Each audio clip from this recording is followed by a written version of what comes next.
they told me it was essential that I speak to you. Okay. Essential. Essential. Yes. Well, you're Critical. festival crew, so we've got to do it. Okay, DEFCON 5, here we go. It is. There were alarms. It was quite frightening. Yeah. We're in lockdown right now. Okay, Actually, you're in got it, here yeah. and they've shut all the Yeah, doors. believe me, that's what I feel like. So this evening you're being honored. How does that feel? I'm not sure I'm being honored. I'm being toasted. Okay, so there's a difference. That's briefer, isn't it? Well, no, not the people who are going up and giving speeches. This could be a very long night.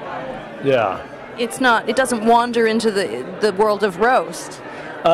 Toast is close, you know. Is this going to get ugly?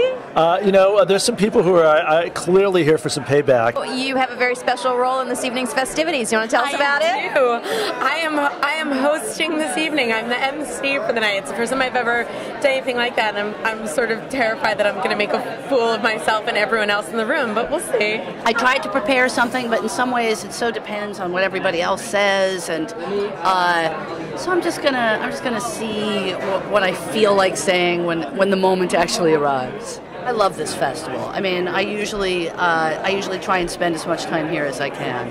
How long have you been coming to it, do you think? I think since its inception. I mean, this is the 20th anniversary. A really good audience, and the people here really love their festival, and that's great.